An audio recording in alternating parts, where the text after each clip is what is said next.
You guys mind standing out in front of me, just so I don't have to turn around? It's harder to. You can just look at the cameras. You don't have to talk to me. Okay. Well, I wanted to try to answer your question that, honestly. yeah. There were some too many balls on the ground, but I think for the most part, it was good. I think they knew what to do, and they were excited. The guys I thought hustled. Never going to be perfect. That's the thing I try to explain to them, is that football is not a perfect game. It's a game that's played by grown men, big men that move fast, and things aren't going to look like the pictures a lot of times that we put on the board. Do you? I know you probably don't spend a lot of time looking at what they did, but you have a sense of how different the way you operate practice is than what they're used to? That's a good question. I've watched every practice, I think, of OTAs and minicamp, just because it's on the system.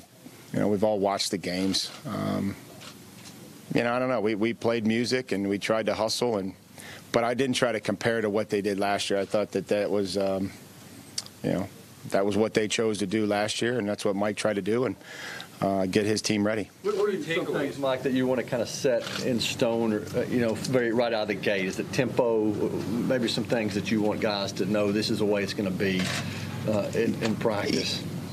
What we have to do is we just have to come out and get better. We got to focus on things to get better every day.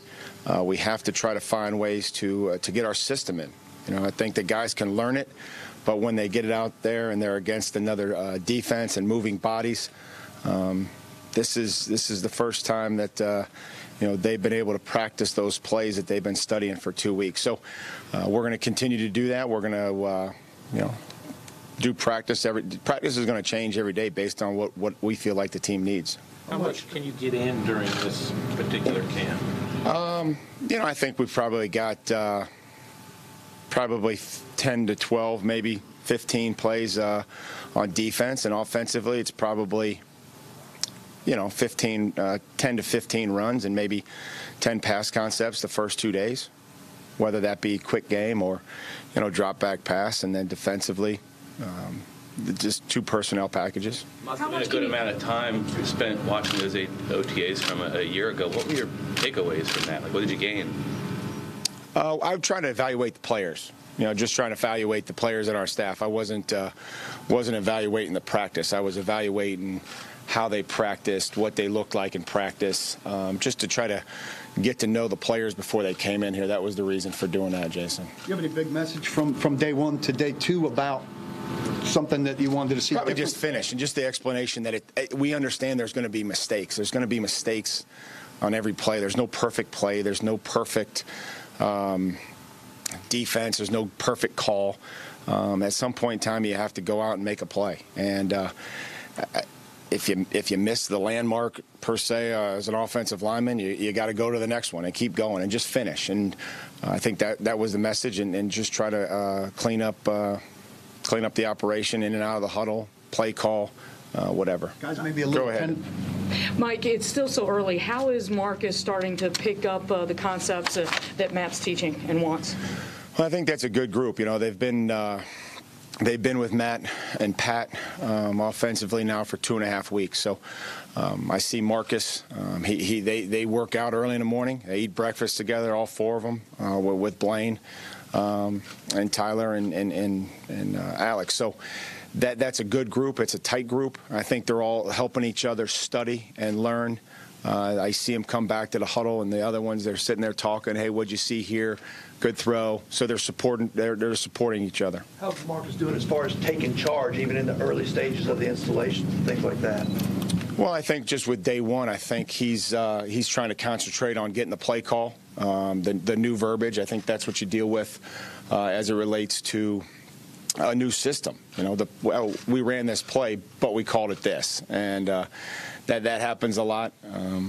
I know defensively they look at those things and say, yeah, we ran this. It's just we called it this. And then you have to try to train them to understand the new language and the verbiage. And I think there's also a give and take. Well, okay, if everybody's familiar with that, well, then we'll make it that, and we'll call it that. So I think that's where you try to blend the different systems. John's talked culture since he got here, and obviously it's an important thing for you guys together. Would you, as you're bringing people in, you take a player who's slightly better and maybe not as good a cultural fit, Or would you prefer the player who's maybe not quite as good but is gold culturally? Yeah, I think there's a fine line. I think that John has done a great job in bringing people in here that care about the team, that put the team first, that are great teammates, but they also have to be talented. There has to be a level of talent to play in the National Football League. So there's a fine line of, hey, he's a great guy, and he tells funny stories, and he really is somebody I can count on. But you got to be able to play a little bit, too. Is your locker room already strong enough, too, that if you have somebody who's slightly off, they're going to get him? I think I'm still evaluating. I think that's a great question. I think that's something I'm still evaluating. John may have a better feel for that, but when you see guys practice and you find out about your culture when things are going bad. I talked about that, I know, but that's something I believe in, and we'll find out when things aren't great if we've got a strong enough culture to hold guys accountable. Because the coaches can, we can do so much. I mean, we can preach everything we want, but I think at the end of the day, when players in this league can hold each other accountable, that's when you can be successful. Did you give much thought to how you were going to operate during practice, like where you were going to be, what you wanted to see from period to period, or did you just sort of make it up as you went yesterday? Well, defensively, I'm going to be actively involved with the linebackers, so I think that I think the individual time was spent there. Would like to try to get around the best that I can. I'm going to be involved with the special teams. That's what I know. But I think I'd also like to be able to see, as we progress, the quarterbacks throw, the receivers run routes, the linemen do drills. But right now, focus the first day on most of my time was spent individually with those outside guys and the inside linebackers. How have you noticed, you mentioned new schemes, old schemes and blending new schemes. How have you noticed some of the new players fitting in terms of their comfort level with what's going on here? The guys like Butler and Lewis and all those guys. Right. I mean, we put a lot of thought into bringing those guys in and making sure that they're right for our team. We've talked about this from when we all got here together, that it may not necessarily be the best 90, but it's going to be the right 90, and then eventually it's going to be the right 53.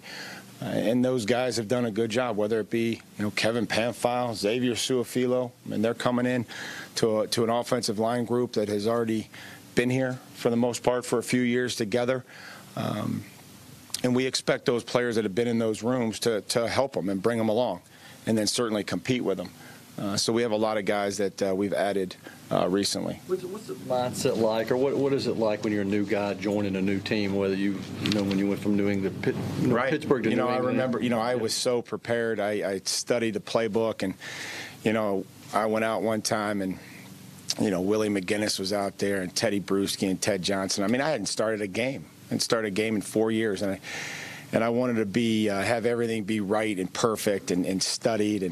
And, one time I was fearful of making a mistake. I didn't want to make a mistake. So in the meeting, I think Rob Ryan was like, hey, Vrabel, is that you? You're not supposed to do that. Are you supposed to? He's coaching me up. And I was like, no, that's not me, Coach. That was Willie or something. And Willie turned around and looked at me, and I was like, oh, God. I was like, yeah, we don't snitch on each other. And I was like, point taken. I'll take the coaching next time, whether that was me or you. But that was a long time ago. But when Willie and I see each other, we still laugh about it. And it was a quick little message that hit home a long time ago. Is that what those guys are going through, whether it's Dion or Malcolm? Those guys want to be perfect, knowing that people are watching them. No, I think everybody wants to be. I think everybody wants to try to be perfect, and they want to try to do right. I think that the best people in this world try to make their parents proud, or they try to make they try to do the best job for their boss. They try to do the best job for their family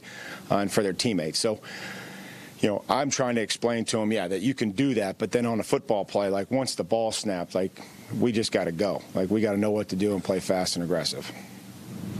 What do you remember from 24 hours before you were drafted? The feeling, the thoughts you had? I think everybody, you never really know. You always think that, hey, I'm going to go here, or this is where I'm going to end up. And I think the best thing is to probably have little to no expectation as it relates to the draft, because things can change and people can choose differently. One pick could sway a few different picks, and guys get lost sometimes, and then they end up dropping, or guys end up climbing. You're like, where'd that guy come from? And really, I try to tell the team that it doesn't matter how all of us got here. It only matters what we do when we're here. You watched it when you were a player. Did you watch it that year too when you got drafted? I did. It was a long 90 picks, I'll say that. Are you okay with a guy who maybe just goes hard, might make a mistake or something every now and then, but you see his effort? Are you willing to accept maybe a mistake or so if you see the effort is there and you know you can coach the guy out? Sure, right. I mean, that's our job. Our job is to teach, develop, and inspire. I told the coaches since when I hired them, like that's what our job is. Our job is to teach the players so they know what to do. Be creative about it. Have other ways to make sure they learn what they're supposed to do. Develop them. Do drills with them. Talk to them about what their areas of focus are. Make them better, and then inspire them enough that they have confidence and trust to do their job. Anything else? Thanks, Mike. Appreciate it. Thanks, guys. So that's a wrap for